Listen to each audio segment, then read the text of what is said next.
Next up at UFC Austin, we have the featured fight of the evening. We have Rob Font taking on Deiveson Figueiredo. Rob Font, 20-7 overall, 2-3 in his last 5, coming off the short notice loss to Corey Sandhagen. He's taking on Deiveson Figueiredo, 21-3 overall, 2-1 in his last 5. He's coming off that second loss to Brandon Moreno in that quadrilogy. This is a great fight. Deiveson Figueiredo moving up from 125 to 135. Rob Font is coming off that loss to Corey Sandhagen, but who cares? That was short notice, and he was just taken down the whole time. It almost didn't matter. If he was outstruck, and it'd be a little different, right? Oh, well, Rob's looking a little old. But he was just taken down, held down the whole time. It is what it is. But overall, Rob Font's a gritty guy, very good boxer. Clean, technical striker. You're not going to see a lot of kicks. You're not going to see a lot of takedowns. But his striking is clean, and it is fast. He is in and out of the pocket before most fighters know what's happened. He can connect when he needs to connect. Does not have a ton of power, but he is fast, and he's clean, and he's technical. He's taking on Deiveson Figueiredo, former champion at 125 pounds. He had the quadrilogy with Brandon Moreno. Back and forth fights. He's complained for years about cutting weight. I'm too big. I cut too much weight, blah, blah, blah. So now he's moving up to 135. He's still not a tremendous human being. I'm hoping the move to 135 helps him. Skill-wise, he's a BJJ black belt. He's got very good hands. He's got power, speed, well-timed takedowns. He's very, very well-rounded. Very well-rounded. He could potentially be the faster overall fighter in this matchup, but I don't know if his striking is going to be faster than Rob Font's. My gut reaction here was, oh, Figgy's phenomenal. Former champion, taking on Rob Font. Rob Font's a very good journeyman. And then I looked at it, and it's like, well, Figgy's a little older than I thought he was. But I still think he can get this win. There's a lot of questions moving up in weight. How fast actually is Rob Font when he's fighting a 125-pounder? Is Figgy not cutting weight going to help him? Or is it going to hurt him?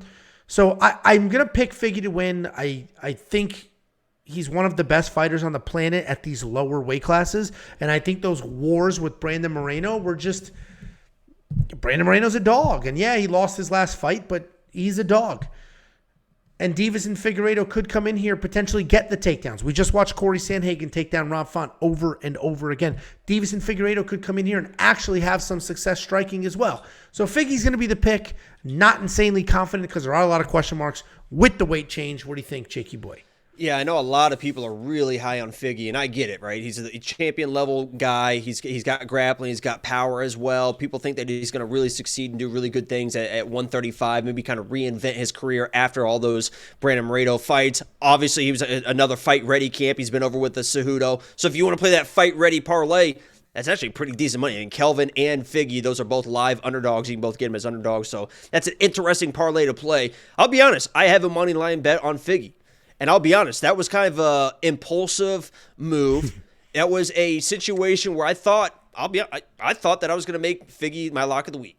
Going into this week, I thought that Figgy, for sure, lock of the week, he is the more dangerous fighter in this matchup. He is going to find a way to get this done. I still think there's a path to victory, and he is going to be my pick in this matchup. But I think if you're going to play him, the way to play him is inside the distance decisional action. It's minus 115, right? So you're not going to get the underdog money, but if Rob Font just boxes this guy for 3 rounds and wins the decision, you're going to get your money back. But if anybody is going to finish anybody, it's probably going to be Figgy in this matchup, and it's probably going to be in the wrestling and the grappling. If he's not shooting takedowns, if he's not trying to turn this into a grappling match and use his jiu-jitsu in this matchup against Rob Font, I'll be honest, on the feet, I think he loses. Rob Font is a very good boxer. He's going to have the length. He's going to have the experience. He's going to have the size advantage. And I think Figgy, if he thinks he's going to stand and knock this dude out, he might land a shot or two. And we've seen Rob Font kind of get busted up. He might land a shot or two in the first round when he's nice and powerful and quick and is able to get to the punch.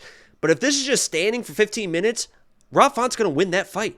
So you talk about the buyer's remorse, and you wish you didn't. I kind of wish I didn't have that money line bet on Figgy, and I wish I would have just played him inside the distance decisional action. I kind of doubled up in that way. If you want to see everything that I play, become a pre-member, wheelpicks.com. It's only $10 a month. And if you like just my picks with everyone we have, because it's not just me, it's not just Angelo, it's not just whatever. My picks, it only costs like $2 a month, right? If you break it down by person, by dollar, right? My picks are only like $2 a month. So, long story short, I'm taking Figgy, but I want him to wrestle, man. I want him to try to push the wrestling, the grappling, get in some scrambles, use that jiu-jitsu, because that's where you're going to have the crazy, crazy advantage in this fight. Rob Font's a tough dude.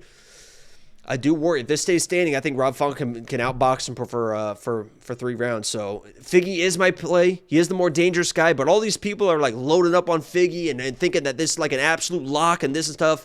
I think there's going to be some people get burnt pretty bad on or could get burnt. He's my pick, but I think it's a little bit more dangerous than people think. I don't disagree with anything. I mean, look at the 5'5" to 5. He's still little. He's a little man. He wasn't huge at 125.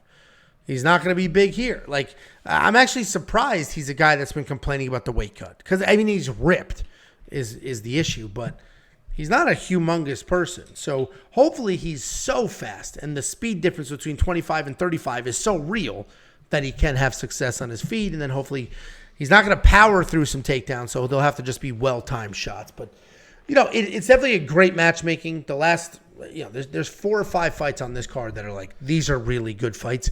And this is absolutely one of them. I don't know if it necessarily has title implications because Rob Font did just lose to Corey Sandhagen.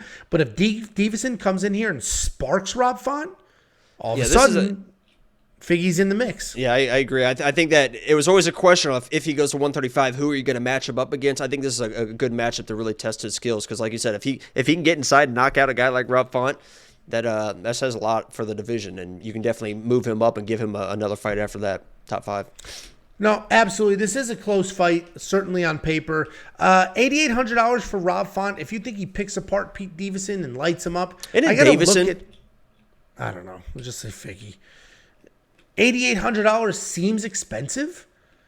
It seems very expensive, but I got to look at that. His volume is insane. He's super fast. $7,400 for Figgy. If Figgy's going to get the takedowns, he could absolutely score pretty well there. Figgy, so can't you see? Sometimes your words just hypnotize me, and I just love your sexy ways. Guess it's why I'm broken. You're so paid.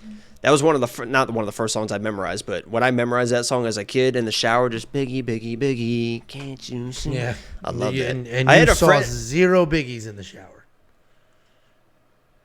Got a little dick. WeWantPicks.com. Click Become a Member. It is only $10 a month.